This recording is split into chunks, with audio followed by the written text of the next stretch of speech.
गुरुर्ब्रह्मा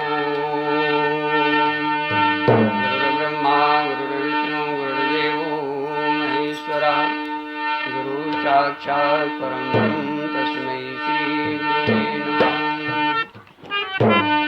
वसुदेवसुतं देवं कंसचाणूरमर्दनं देवकी परमानन्दं कृष्णं वन्दे जगद्गुरुं कृष्णं वन्दे जगद्गुरुं। देखिए, हम भगवान को किस रूप में आराधना कर रहे हैं? वंदे जगत गुरु, कृष्णम वंदे, जो सारे संसार का गुरु है, सारे जगत का जो मालिक है, और मालिक ही नहीं, मालिक के साथ साथ में गुरु भी है, और गुरु भी नहीं, जगत पिता है, जगत माता है। तुम्हें वो माता जो पिता तुम्हें हो। इसलिए भगवान का स्मरण आते ही ये समझो कि हमने भगवान का स्मरण कर लिया तो माता पिता बंधु गुरु सब संसार को, सबको हमने प्रणाम, भगवान को हमने नमन कर लिया तो सारे संसार को हमने नमन कर लिया। इसलिए गोस्वामी जी ने मीरा को उत्तर दिया था कि जाके प्रिय न राम वैदेही तजो ताहि यद्यपि परम सने। अर्थात भगवान के लिए हम सब कुछ त्याग कर दें तो भी हमें कोई दोष नहीं लगेगा। एक बार जिस समय भगवान रात्रि के 12 बजे वृंदावन में बंसी बजाई तो गोपियाँ जो हैं अपने पतियों को छोड़ करके और भगवान के पास पहुंच गई। तो भगवान ने कहा, ये बताओ ये तुम्हारा धर्म कहाँ का है कि तुमने अपने पतियों का साथ छोड़ करके एक पराये पति के, पराये पुरुष के लोभ में आकर के तुम चली आई। तुमने कहा, महाराज आपका कहना ठीक है, लेकिन आप हमारी एक बात का उत्तर दे दो। उन्होंने कहा, बताओ क्या तुम पूछते हो? उन्होंने कहा, ये बताओ, एक पत्नी का पति विदेश गया हो और उस समय पति घर में ना हो तो पत्नी का फर्ज क्या है? तो उन्होंने कहा, पत्नी का फर्ज ये है कि उसको फोटो रख करके उसकी याद करे, उसका आवाहन करे, उसको देखे। उसने कहा, ठीक है, यही सत्य है? उन्होंने कहा, हाँ बिल्कुल यही सत्य है। तो उसने कहा, दूसरा ये बता दो कि जिस समय हम पत्नी का, अपने पति का पूजन कर रहे हों फोटो की, और वो पति दरवाजे में आ गया हो संयोगवश, तो क्या करें कि हम उस पूजा को छोड़ दें या उस पति को दरवाज़ा खोलें? अच्छा बताओ क्या करोगी तुम लोग? कि उस पति की पूजा करोगी फोटो की? लेकिन फोटो की पूजा कब तक करनी है? ध्यान देना, जब तक पति तुम्हारे पास में नहीं। असली पति, फोटो नकली है, ये मतलब कहने का। लेकिन नकली भी महत्व है। यदि नकली की न करोगी तो तुम्हारा सशक्त तो नहीं टिकेगा, ये ध्यान रखना। ये तुम नकली को भूल जाओगी तो फिर असली का तुम्हारा सतीत्व नहीं टिक पाएगा। इसलिए जब तक असली नहीं है तब तक नकली की पूजा करना अनिवार्य है। और जब तुम्हारा पति, साक्षात पति आ जाए तो फिर बताओ फोटो की आवश्यकता है क्या? तो जब तक हम परमात्मा को नहीं जानते, ध्यान देना, कहने का भाव हमारा ये है, जब तक हम परमात्मा के असली स्वरूप को नहीं जान पाते तब तक हमें मूर्ति पूजा करना अनिवार्य है। और यदि हम ऐसा सोच करके कि मूर्ति पूजा से कहीं क्या होता है, बताओ पति की तुम पूजा कर रही हो फोटो की, क्या होता है जब तुम बताओ? तुम अपने सतीत्व को टिका सकती हो नहीं टिका सकती? पति के सौहार्द करके, पति को शुभकामनाएं, पति के मतलब पति की रक्षा के लिए भगवान से याचना कर सकते हो नहीं कर सकते? उस पति की याद में हम अपने को बचा सकते कि नहीं बचा सकते? तो इसी तरह से जब तक हमें परमात्मा का पूर्ण ज्ञान नहीं होता तब तक हमें फोटो का पूजा करना अति आवश्यक है, अति आवश्यक है, अति आवश्यक है। यदि हम ऐसा न करेंगे तो तुम अपने सतीत्व को टिका नहीं पाओगे। असली को भी नहीं पहचान पाओगे। असली को तुम पहचानना बात छोड़ा, तुम स्वयं न बच पाओगे। तुम अपने पथ से भ्रष्ट हो जाओगे। इसलिए हमें जब तक परमात्मा की उपलब्धि नहीं हो जाती, जब तक हमारा असली पति नहीं आ जाता, तब तक हमें पति के नकली की जो उसकी फोटो घर में रखिए। जब हमने देखा कि जब पति का देहांत हो जाता है तो उसकी पूजा फोटो के द्वारा होती है। हमने घर में देखा भाई साहब की मृत्यु हो गई, अब जब पूजन का समय आया तो हमारे भाई साहब की फोटो रख गई और उसमें जो है पत्नी उनकी पूजा कर रही। अर्थात जब तक पति नहीं है और पति की फोटो है तब तक तुम्हें फोटो की पूजा करना अनिवार्य है। इसी तरह से हमें आपको सबको जब तक परमात्मा का दर्शन या परमात्मा की जानकारी या असली परमात्मा की पहचान नहीं हो जाती तब तक हमें मंदिर और मस्जिद और तीर्थ सब जाना। और जिस समय वो तुम्हारे घट में जो परमात्मा बैठा हुआ है उसका दर्शन हो जाए, वो तुम्हारे जीवन में उतर जाए तो फिर कहीं आने की आवश्यकता नहीं, ना फिर कोई फोटो की आवश्यकता है। इसलिए कहते हैं दोनों दिन से गए पानी और हिलुआ मिले न माने। न असली को जान पाया और नकली भी हाथ से चला गया। तो क्या होगा उसका परिणाम? कि जहां पर तुम हो उससे नरक में चले जाओगे। ये परिणाम होगा उसका। दूसरी बात, भगवान की फोटो को, भगवान की मूर्ति को कौन लोग पूजते हैं, कौन लोग नहीं पूजते? एक तो वो पूजता है जो बिल्कुल अनभिज्ञ है और अपने गुरु पर, अपने माता पिता पर श्रद्धालु। माँ ने कह दिया कि तुम्हारा बाप यही है, तो बेटा ये नहीं सोचेगा कि बेटा बाप है कि नहीं। हमारे ऋषि मुनियों ने कह दिया कि मंदिर बनाओ, मूर्ति रखो और इसकी पूजा करो। हम पूजा करने लगे, हमारे अंदर कोई प्रश्न नहीं है कि भगवान है कि नहीं। या तो इतना श्रद्धालु व्यक्ति हो कि जैसा हमें हमारे पूर्वजों ने कहा वैसा हम कर रहे हैं, हम कुछ भी नहीं जानते। हमारी जैसे माँ ने कहा ये आम है तो हम आम पड़ गए। एक बात। दूसरी बात, एक तो वो व्यक्ति पूछता है जो सिर्फ अपने शास्त्र की बात मान करके और वो कुछ नहीं सुनता। वो तो जाता है मंदिर में, कालिका देवी मंदिर जाएगा और पूजा करेगा। क्यों? इसलिए करेगा कि मेरे माँ बाप करते हैं, माँ बाप ने मुझे सिखाया है और मैं तो करूँगा, मैं तुम्हारी बात को नहीं मानता। तुम लाख कहो लेकिन मेरी माँ ने जो कहा है मैं वो करता हूँ, और शास्त्र हमारी माँ। 100 बात की एक बात। या तो वो व्यक्ति पूजा करेगा। दूसरा व्यक्ति, वो कौन पूजा करेगा? वो पूजा करेगा जो परमात्मा का कण कण में दर्शन कर रहा है।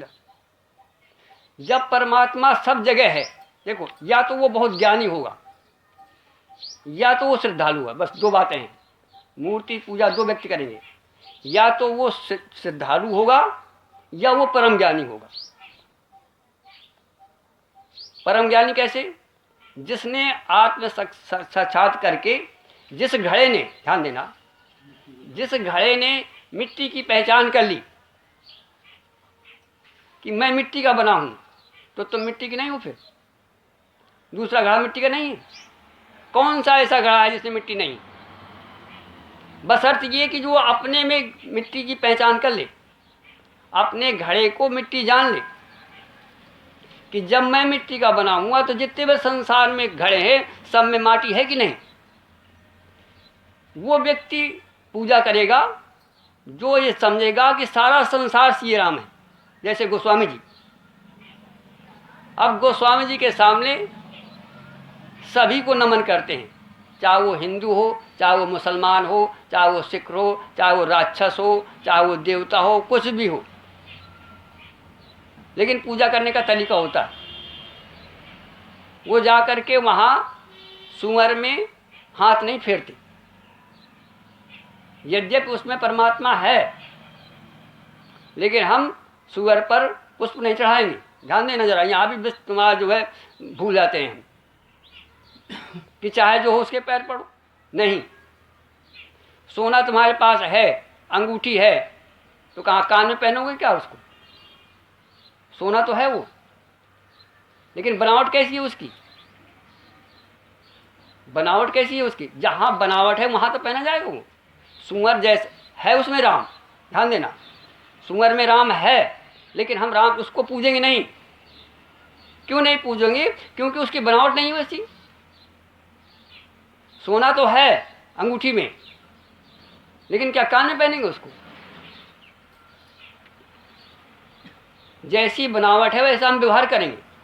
अंगूठी में सोना है, लेकिन उसको हम हाथ में पहनेंगे, उंगली में पहनेंगे कि नाक में पहनेंगे।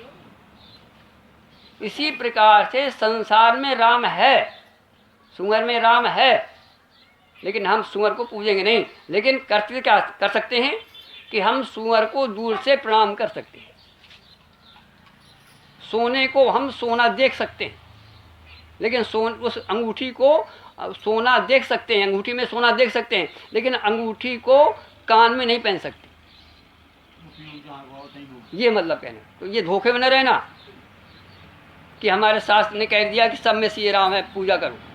ऐसे हुआ, एक बार क्या हुआ कि एक उसमें क्या कहते हैं चिड़ियाघर में सिंह था, और एक ने सुन लिया कि श्री राम में सब जग जानी, और जा करके उसको जा करके प्रणाम करने लगा, और उसके सर में धर दिया और प्रणाम करता है।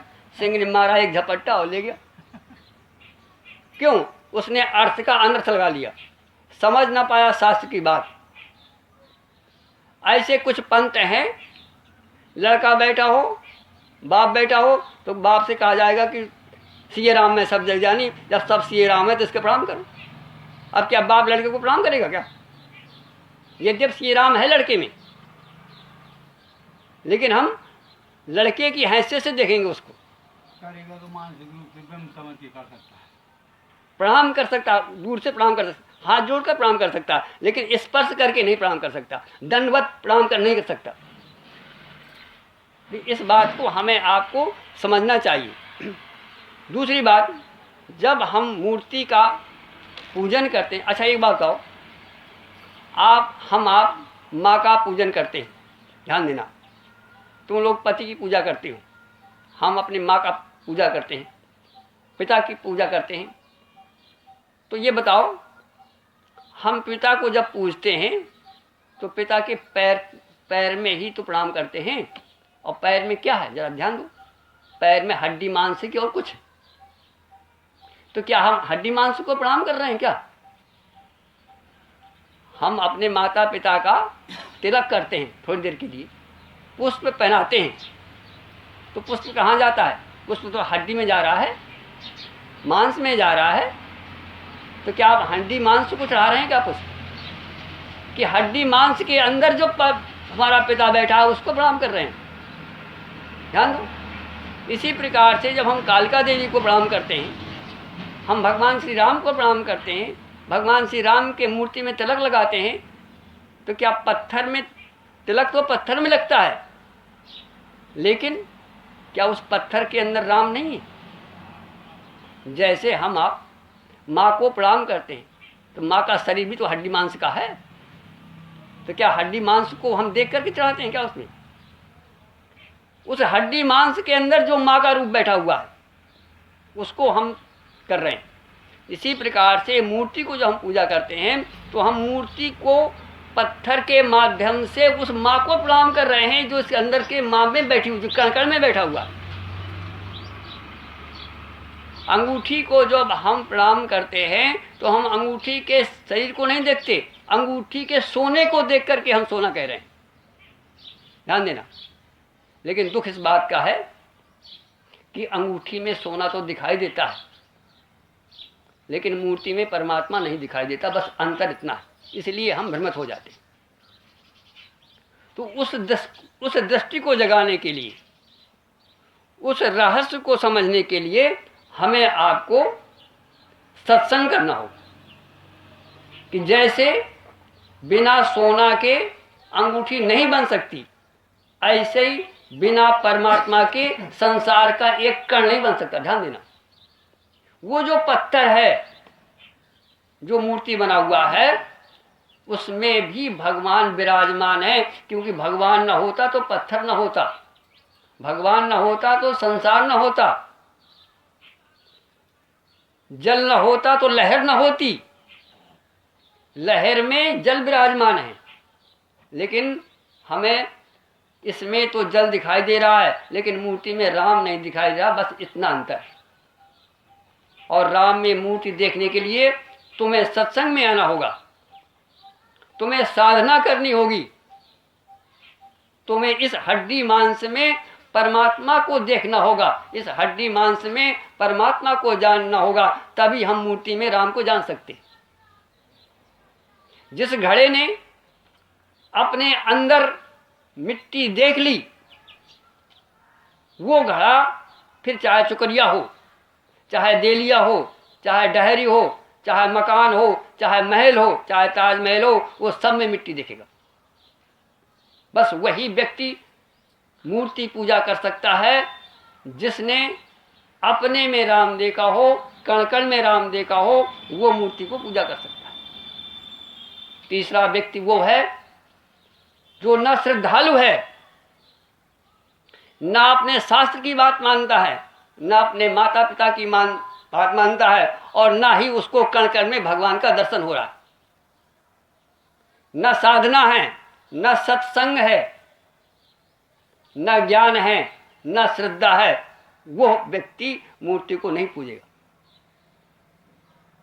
इसलिए बंधुओं, समय बड़ा नाजुक है, पता नहीं कितने कितने लोग जो है कितने कितने हमें भ्रमित कर देते हैं। इसलिए भ्रमित कर देते हैं कि हमको पूर्णता का बोध नहीं होता, जैसा हमको सिखा दिया वैसा हम सीख जाते हैं। लेकिन ये ध्यान रहे कि हमारी जो माँ है, हम उसका कहना मानेंगे, हम तुम्हारा कहना नहीं मानेंगे, नहीं मानेंगे, नहीं मानेंगे। हमारा शास्त्र जो कहता है हम उस पथ पर चलेंगे, यही हमारा देह है, यही हमारा लक्ष्य है। बोले वृंदावन बिहारी लाल की जय। श्री कृष्ण गोविंद हरे मुरारी, श्री कृष्ण गोविंद हरे मुरारी, हे नाथ नारायण वासुदेव।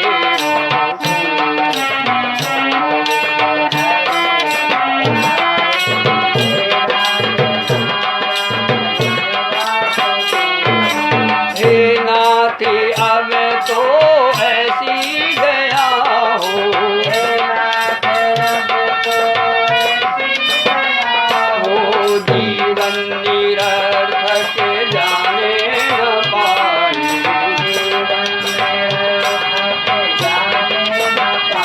ये मन जाने राजा कराए, कुछ बन न पाया मेरे बनाए।